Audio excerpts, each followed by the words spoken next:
Bismillahirrahmanirrahim. Alhamdulillahirrabbilalamin. Wassalatu wassalamu ala ashrafil anbiya'i wal mursalin wa ala alihi wa sahbihi ajma'in. Jadi Assalamualaikum warahmatullahi taala wabarakatuh dan salam sejahtera kepada para penonton. Baiklah, pada hari ini kita akan mengadakan satu forum ilmiah, satu perbincangan ilmiah yang akan membincangkan tentang mawaddah warahmah dalam satu institusi kekeluargaan. Jadi hari ini saya Sufia binti Qabil sebagai moderator anda dan akan ditemani oleh dua orang panel yang sangat hebat, iaitu Profesor Syazza Nur Amalin dan Al-Fadil Ustaz Fadil Izzat bin Arba'in. Jadi sebelum kita teruskan kepada soalan-soalan yang akan diberikan kepada panel-panel kita, saya ingin memberitahulah sedikit sebanyak tentang tajuk yang kita akan bincangkan pada hari ini. Jadi sedikit sebanyak tentang tajuk kita pada hari ini, yang mana tajuk kita pada hari ini merupakan tentang institusi dalam sebuah kekeluargaan. Tajuk hari ini juga yang akan kita bincangkan ini juga berkait rapat dengan masalah-masalah yang sering berlaku di dalam negara kita. Jadi untuk mengetahui dengan lebih lanjut tentang intipati tajuk kita pada hari ini, saya akan bertanyakan kepada panel pertama kita, iaitu Profesor Syazza Nur Amalin. Prof, saya ingin bertanya, apakah isu-isu yang menyebabkan sebuah institusi keluarga itu runtuh ataupun berantakan? Okey, silakan Prof. Bismillahirrahmanirrahim. Assalamualaikum warahmatullahi wabarakatuh. Terima kasih saudari moderator atas soalan yang diajukan yang mana berkenaan isu kekeluargaan. Okey, baiklah. Isu kekeluargaan yang biasa dilihat terjadi apabila berlaku masalah rumah tangga ialah isu penceraian. Okey. Kenapa isu penceraian ni terjadi? Kerana konsep keluarga tersebut tidak difahami dengan baik. Okey, macam mana pula dengan konsep keluarga? Baiklah. Firman Allah Subhanahu Wa Taala dalam surah Ar-Rum ayat 21 yang bermaksud, dan di antara tanda-tanda yang membuktikan kekuasaan dan rahmatnya ialah dia menciptakan kamu, bagi kamu, wahai kaum lelaki, isteri-isteri daripada jenis kamu sendiri, supaya kamu merasa tenang dan hidup mesra dengannya. Dijadikannya di antara kamu suami isteri perasaan kasih sayang, belas kasihan sesungguhnya. Yang demikian itu mengandungi tanda-tanda kekuasaan bagi orang yang berfikir. Okay. Dalam ayat ni menunjukkan bahawa Allah dah sampaikan bahawa manusia ni dicipta berpasangan antara isteri dan suaminya untuk mendapatkan ketenangan dan ketenteraman dan kasih sayang. Jadi, apa yang diterangkan dalam ayat tersebut merupakan tanda kuasa Allah Subhanahu Wa Taala dan nikmat yang diberikan bagi mereka yang boleh mengambil pengajaran. Keluarga sakinah mawaddah warahmah. Okey, itu adalah istilah sekaligus doa yang seringkali dipanjatkan dan diharapkan oleh para muslim yang telah menikah dan membina keluarga. Okey, keluarga sakinah mawaddah warahmah ni tentunya bukan hanya sekadar semboyan belaka dalam ajaran Islam. Hal ini menjadi tujuan dari pernikahan sekaligus nikmat yang Allah berikan kepada mereka yang mampu membina keluarga. Okey, jadinya kita lihat pula kepada maksud mawaddah. Okey, dalam bahasa Arab, secara bahasanya, mawaddah ni memberi arti perasaan kasih sayang dan cinta yang membara.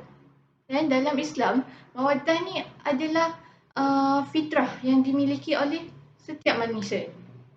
Kerana fitrah manusia adalah mencintai. Jadi tak salah untuk kita cinta terhadap sesuatu, terhadap seseorang, kerana itu adalah fitrah manusia. Dan adanya perasaan mawaddah ni pastinya mampu membuat sesebuah rumah tangga penuh dengan cinta dan sayang. Jadi keluarga yang penuh mawaddah ni bukan terbentuk secara bersahaja, namun perasaan cinta dalam sesebuah keluarga tumbuh dan berkembang kerana wujudnya proses yang dipupuk dalam membina cinta dan kasih sayang antara suami isteri serta anak-anak.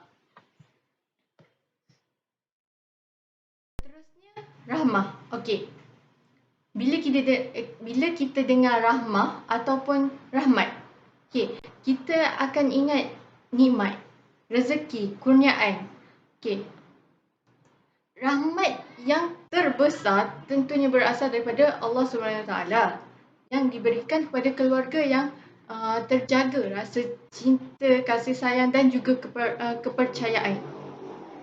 Jadi, macam mana akan wujudnya rahmah dalam sesebuah keluarga? Jadi keluarga yang rahmah ni memang tak akan wujud kalau melainkan ada proses yang panjang serta pengorbanan yang besar dalam membina institusi keluarga mawaddah warahmah ni. Contohnya ahli keluarga tu perlu saling menutupi kekurangan, saling memahami, tolong-menolong, toleransi dan sebagainya. Dan yang paling penting, rahmah akan menjadikan sesebuah keluarga itu saling melengkapi.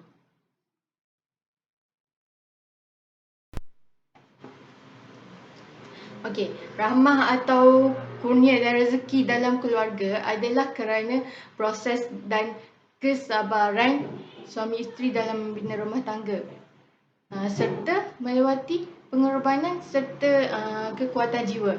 Maksudnya untuk bina keluarga yang berlandaskan agama, berlandaskan kekeluargaan Islam,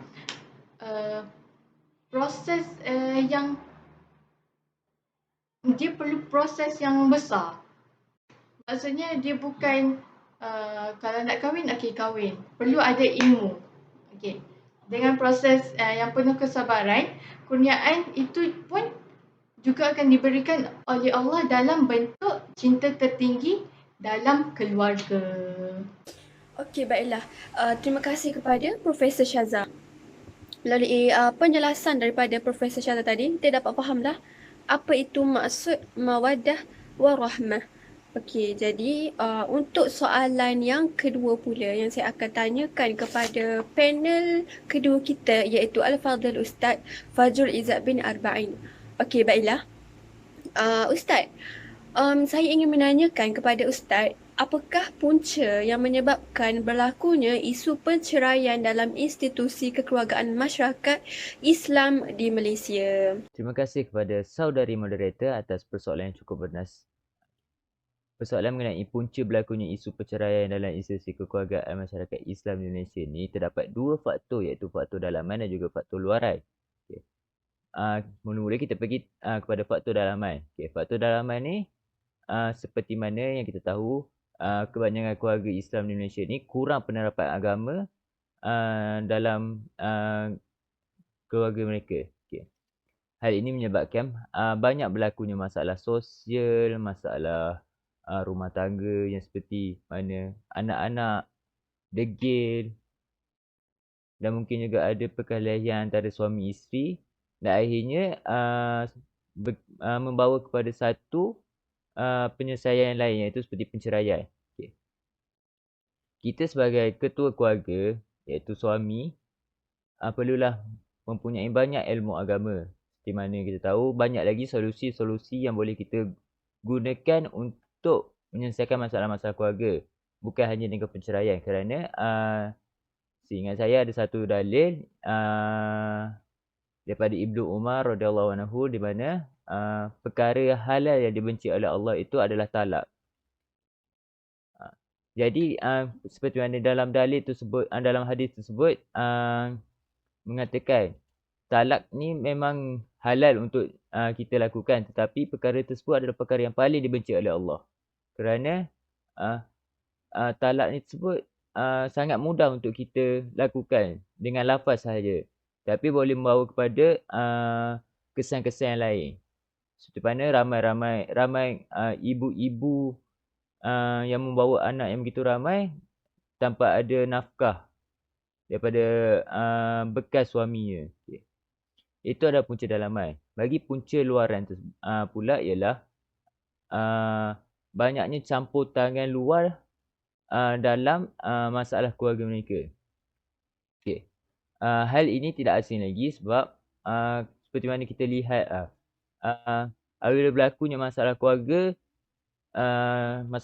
masalah dalaman keluarga, kemungkinan keluarga belah lelaki dan belah perempuan ni ada yang tidak suka terhadap masalah tersebut, ataupun tidak berpuas hati dengan pasangan tersebut, akan mula memberi hasutan-hasutan yang tidak patut, seperti mana tinggalkan je pasangan kamu.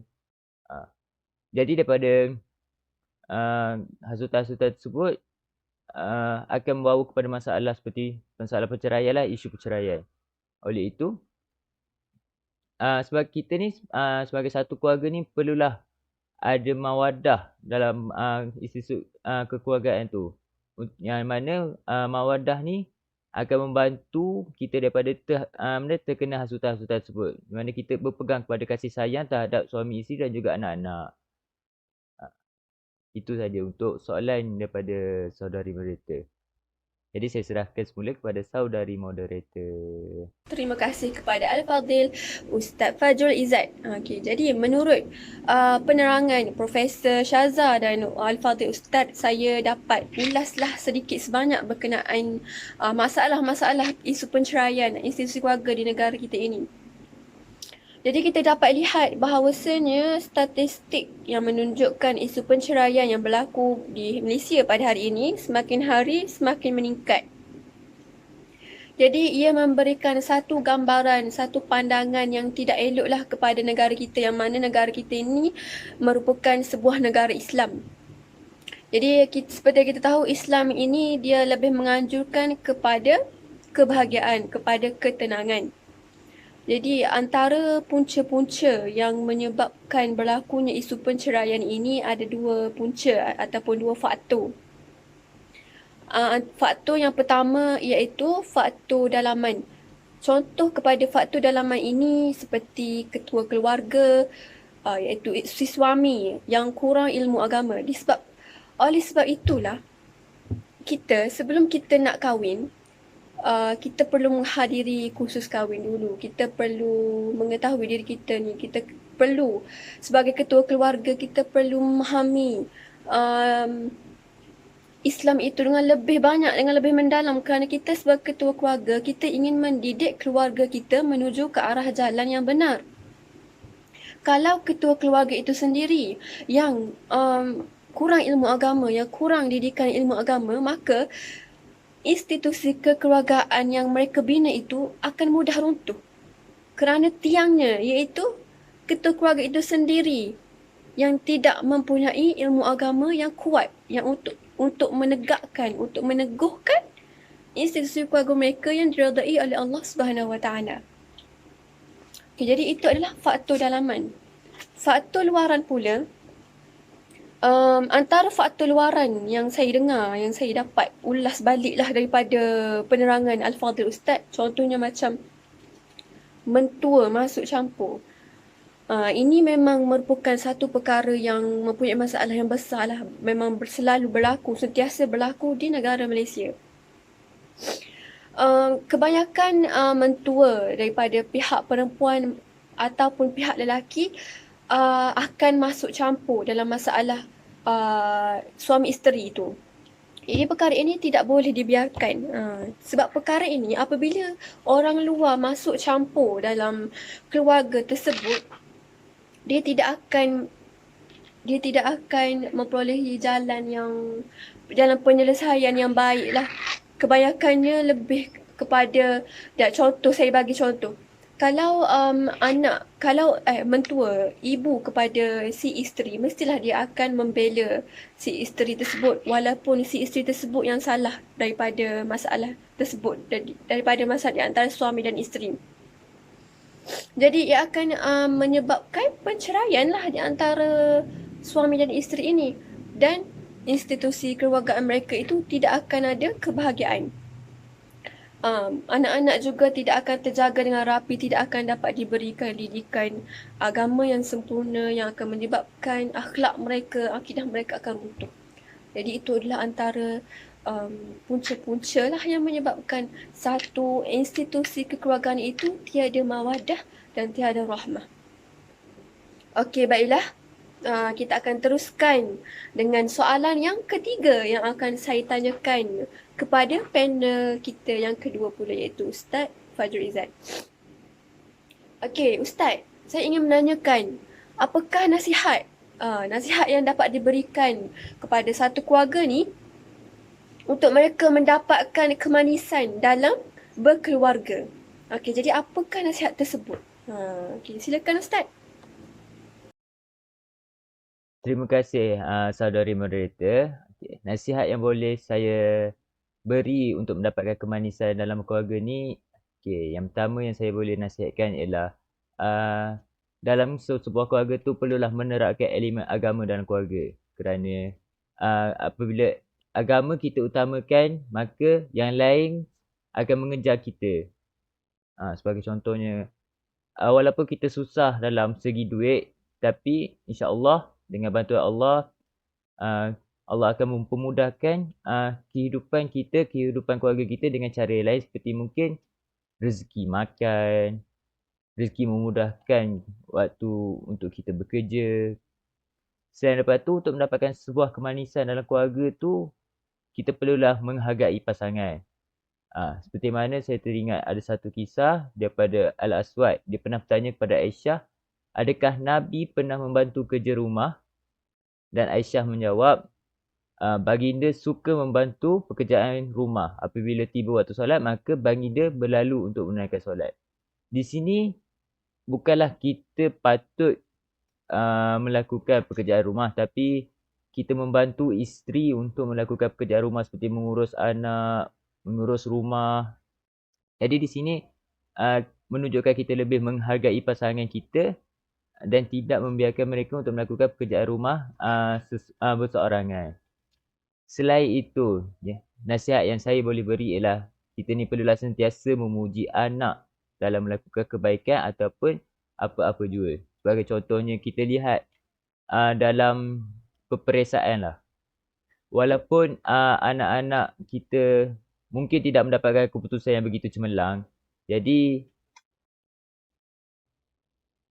kita perlulah puji anak tu kerana mereka telah melakukan peperiksaan tu dengan sehabis baik mereka. Kita juga perlu mengambil berat tentang anak-anak kita kerana kita tidak tahu masalah-masalah yang mereka hadapi dan mungkin mereka tidak mahu untuk menceritakan kepada kita. Okay. Selain tu kita sebagai ketua keluarga ni juga perlu mengambil berat tentang tentang isteri, anak-anak serta kewangan ataupun apa-apa jua yang diperlukan dalam sesebuah keluarga. Sebagai contohnya rumah.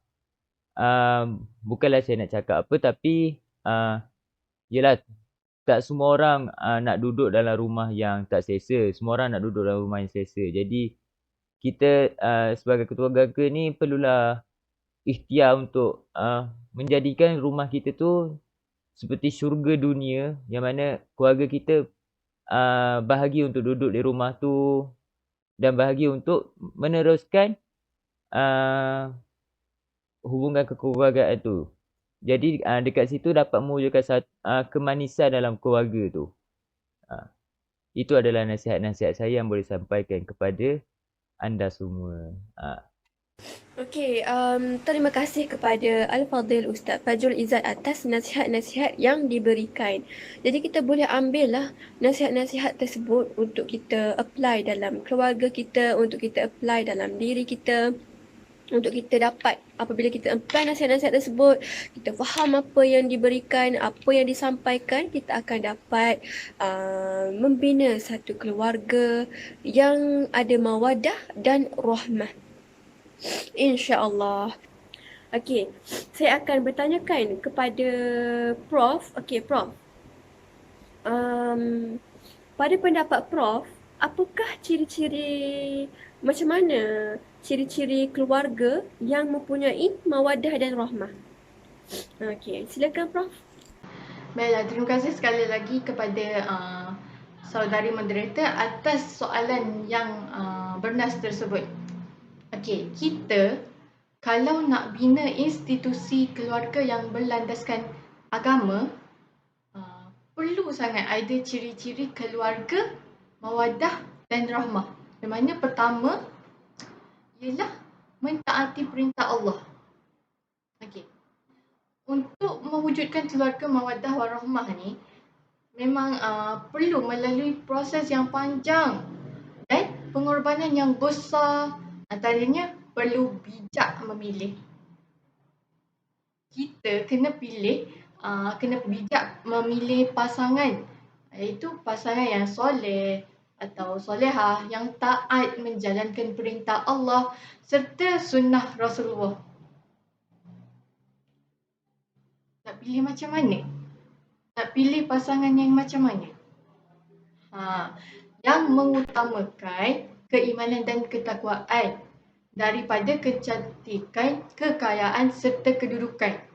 Kalau macam sekarang kan, lebih pentingkan duit, lebih pentingkan harta, rupa. Sebenarnya itu tak penting, tapi kita perlu pilih agama dia dulu, keimanan dia dulu. Okay? Jadi ini kerana apabila sesebuah keluarga mentaati perintah Allah, maka Allah akan memberi rahmat dan akan menjaga keluarga tersebut dari masalah rumah tangga. Selain itu apa? Suami dan isteri perlu mencukupkan diri mereka dengan ilmu kekeluargaan. Kerana ilmu kekeluargaan ni sangat penting untuk digunakan ketika berlaku konflik dan sebagainya di dalam sesebuah keluarga. Dan suami juga dapat memikirkan tindakan yang bernas untuk menyelesaikan masalah dalam keluarga dan bukan hanya dengan menjatuhkan talak semata-mata.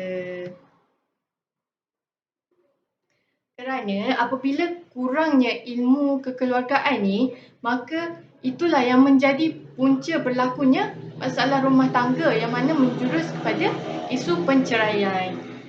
Dan yang terakhir ialah mencegah kemaksiatan dalam keluarga. Firman Allah Subhanahu Wa Taala dalam surah At-Tahrim ayat 6 yang bermaksud, hai orang-orang yang beriman, peliharalah dirimu dan keluargamu dari api neraka yang bahan bakarnya adalah manusia dan batu.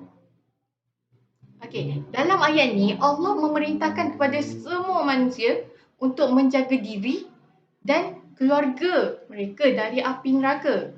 Maksudnya untuk menjauhkan diri daripada menjauhi api neraka, manusia diperintahkan untuk memperbanyakkan ibadah dan amalan yang soleh. Hal ini belum tentu mudah jika dijalankan sendirian. Untuk itu, adanya keluarga yang baik dan sesuai harapan Allah. Tentunya, keluarga pun mampu menjadi ladang ibadah dan amal soleh kerana banyak yang boleh dilakukan dalam sesebuah keluarga. Alhamdulillah. Okey, jadi apa yang Prof Syaza sebut tadi adalah merupakan antara ciri-ciri sebuah keluarga yang ada mawaddah dan rahmah. Seperti yang kita tahu, mawaddah ini bermaksud kasih sayang. Jadi untuk membina sebuah keluarga yang adanya kasih sayang di antara satu sama lain, mestilah keluarga tersebut harus diberkati oleh Allah Subhanahu Wa Taala. Sebab itu dalam satu keluarga yang mempunyai mawaddah dan rahmah ini, mereka semua menurut perintah Allah. Mereka menurut perintah Allah, mencegah daripada melakukan kemungkaran. Jadi apabila semuanya dapat dicegah, perkara-perkara buruk tersebut dapat dicegah, maka keluarga tersebut akan diberi keredaan dan diberi keberkatan oleh Allah Subhanahu Wa Taala, dan insya-Allah akan bahagia bukan sahaja di dunia, malah juga di akhirat kelak. Jadi kita ambil pula nasihat-nasihat yang diberikan, yang telah disebut oleh Al-Fadhil Ustaz Fajr Izzat tadi. Antara nasihat yang diberikan untuk membina satu institusi keluarga yang mempunyai mawaddah dan rahmah ialah berlandaskan, iaitu kita melahirkan keluarga yang berlandaskan ilmu agama. Kita menerapkan ilmu agama dalam keluarga. Apabila kita menerapkan ilmu agama dalam keluarga kita, kita dapat mencegah kepada kemungkaran, amar ma'ruf nahi munkar. Apabila kita menjaga keluarga kita daripada melakukan kemungkaran, insya-Allah Allah akan menjaga keluarga kita daripada segala-segala benda yang buruk di atas muka bumi ini. Allah akan menjaga keluarga kita, Allah akan meletakkan jagaan keluarga kita di bawah jagaannya. Dan insya-Allah anak-anak kita, isteri kita, suami kita tidak akan terpesong daripada jalan yang benar. Kerana apa? Kerana kita berpegang kepada agama Allah Subhanahu Wa Taala. Jadi dengan itu maka berakhirlah forum ilmiah kita pada hari ini. Jadi itu sahaja daripada saya sebagai moderator anda dan panel kita, iaitu Ustaz Fajr Izzat dan Profesor Syaza. Jadi itu sahaja daripada kami. Assalamualaikum warahmatullahi taala wabarakatuh.